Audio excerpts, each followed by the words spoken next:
Hi, it's Nicole from A Day of Small Things. It's a uni day today. I'm at the train station already. It's 9:15. I'm extra early this morning because the trains are not running, so I'm taking a bus replacement.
Hello, despite the disruption, I'm at Durham already, earlier than expected.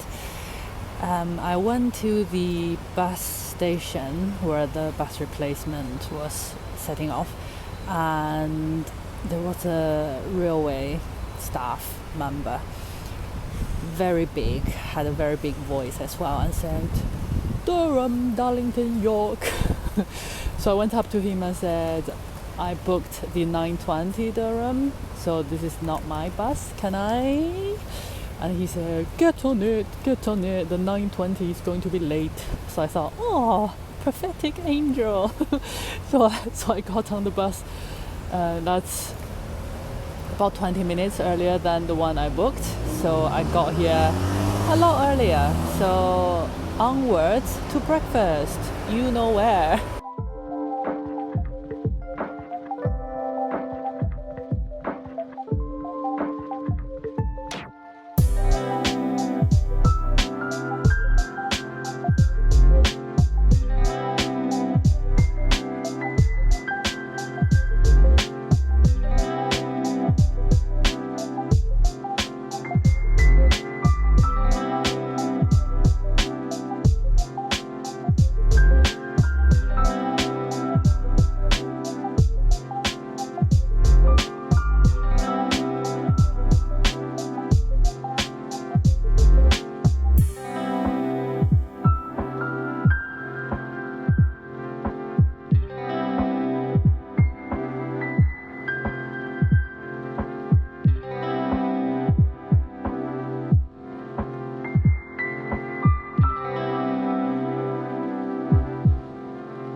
Back at home, back at my home library. The travels all went well, very thankful. The railway staff did a great job, so thank you very much for all the railway staff. I am going to join a webinar soon, so I don't have long to report my day. Just quickly to tell you about the first seminar. The first seminar was the dissertation seminar, and it was on referencing again. And the professor gave us a lot of examples of the wrong style of referencing, as in mistakes within that referencing style, and asked us to spot it and correct it. I had very little idea about referencing styles, so I didn't do very well, but it did make me think, do I have time to write my essay and develop my arguments? How much time should I spend on that, and how much time should I spend on correcting the referencing styles? It's things like you can't put a comma before a bracket, some things need to be italic, fair enough. Something need to be in certain orders, but anyway, I'm just going to trust my referencing software to do that for me. I don't want to be marked down because I make mistakes in my reference, obviously, but I really don't think it's very meaningful. That sounds very harsh. I won't spend too long on referencing styles. Just I'm going to trust my software. So as I said, I will tell you about my second seminar, which is the Uses of Literature seminar, a bit later.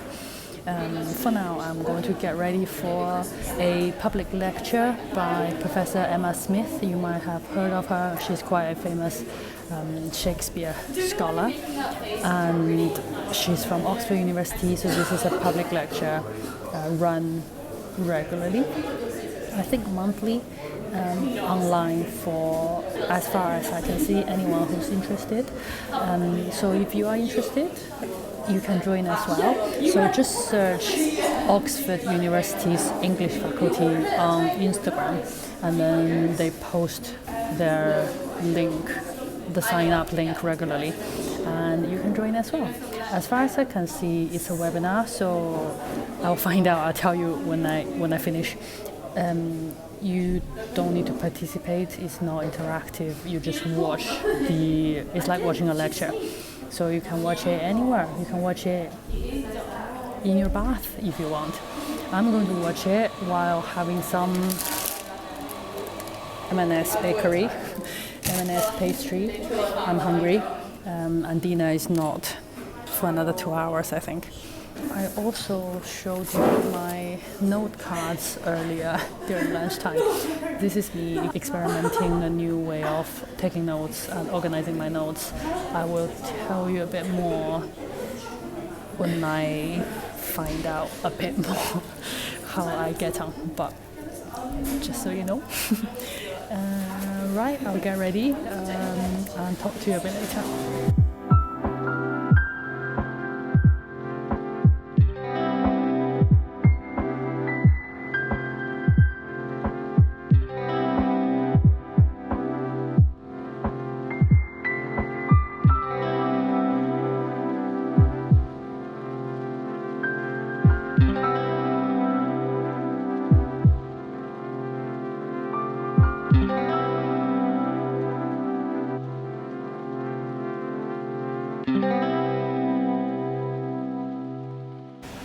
Right, so I have finished my webinar.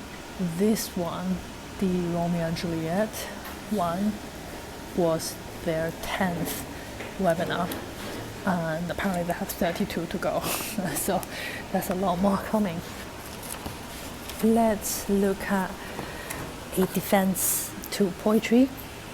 No, an apology for poetry.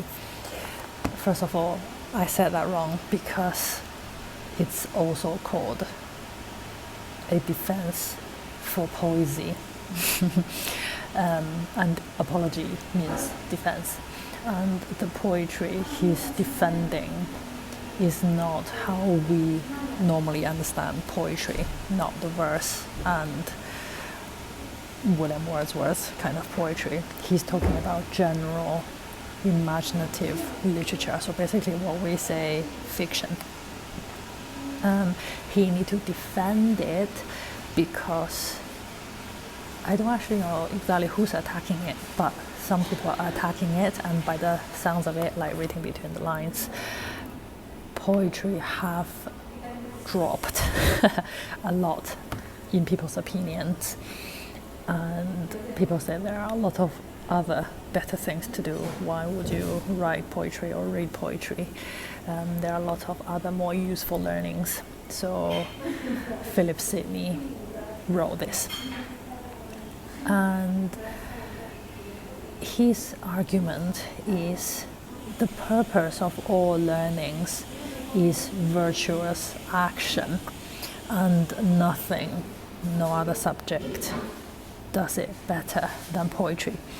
So it's kind of long.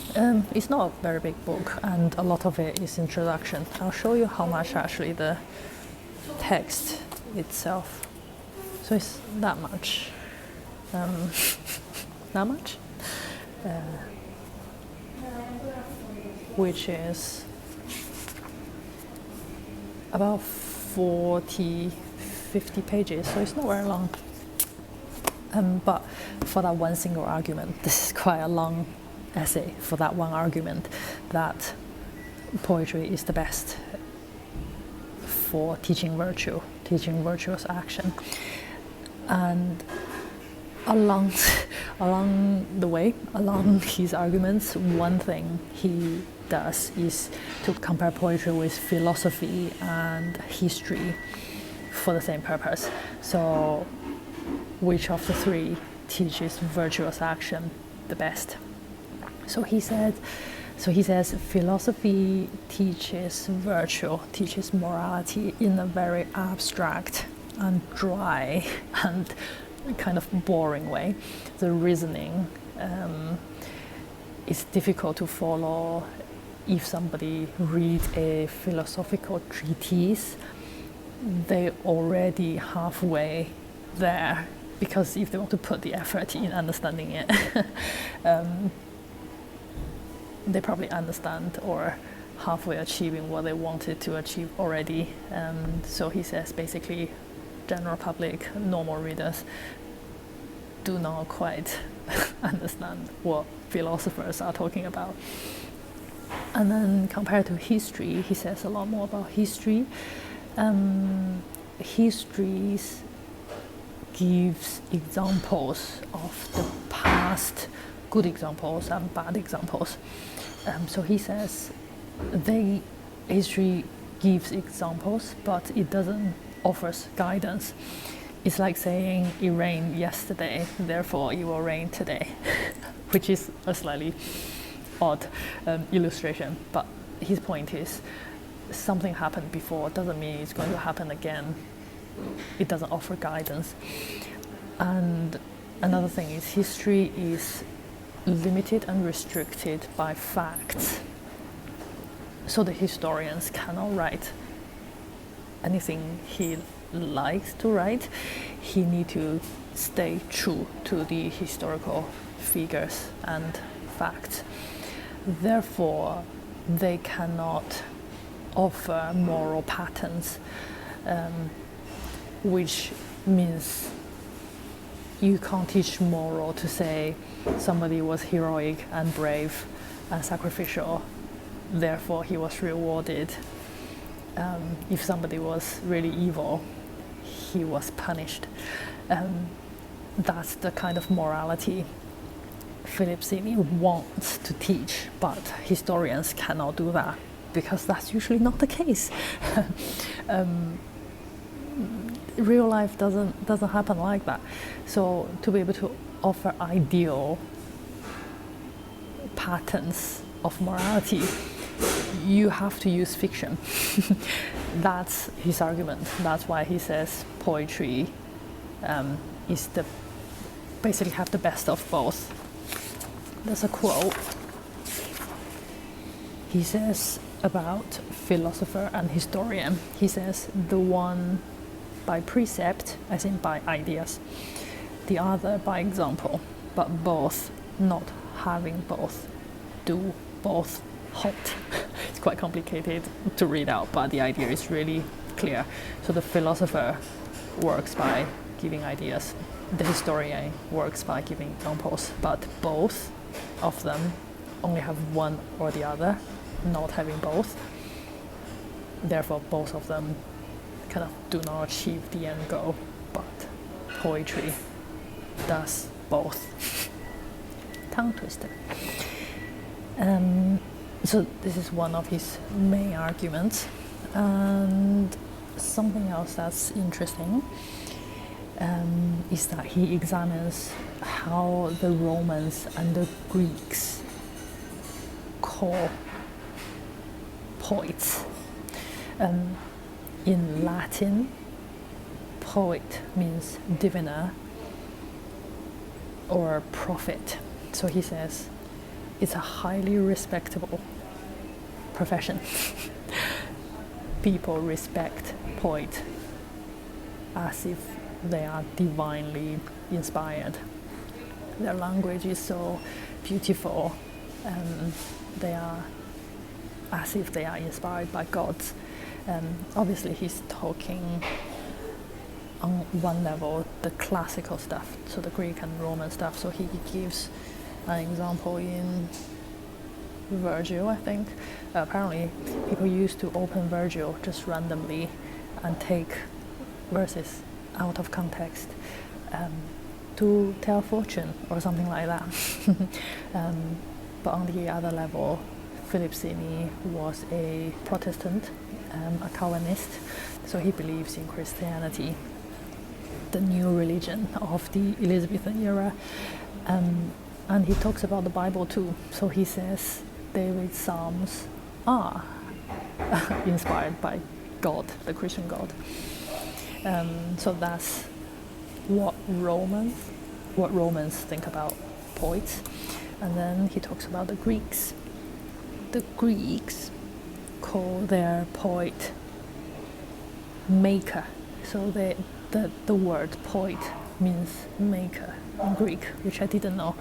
So his argument is, of all the other learnings, so he lists a lot, all the other scholars, for example, the astronomers, natural philosopher or lawyer, historian, grammarian, people who study grammar, physician, or all of those kind of subjects, and scholars who study those subjects, they study natural phenomena. They study what's already in nature. Only poet makes things from scratch. They create from nothing. So in that sense, they are like the creator God, which is quite interesting. So he said he also kind of, as a Christian, he follow it on to say, don't think that what I said is too arrogant, that compare a poet to the creator God. But human, we are created in the image of God, and that's one of the qualities of our creator. Therefore, to call poets maker is not blasphemous, it's actually biblical. So in one way or another, in many ways, he argues poet is one of the best professions, and poetry does teach moral better than all the other learnings, because it works on your desire. He says poetry moves more than philosophy, because he can use this example like history, but I've said that already earlier. So he's saying desire is more powerful than head knowledge. So poetry works on the heart rather than the head, which reminds me of what Thomas Cranmer says, what the heart loves, the will chooses, and the mind justifies, which basically says the same thing. And I agree. I'm going to stop talking. I had a little holiday in Liverpool a couple of days ago, and I saw the most beautiful public library. And I was able to sit there and read for an hour and a half, and that made me very happy. So here is the most beautiful library in England. That's all for today. Thank you for watching, and I'll see you in my next one.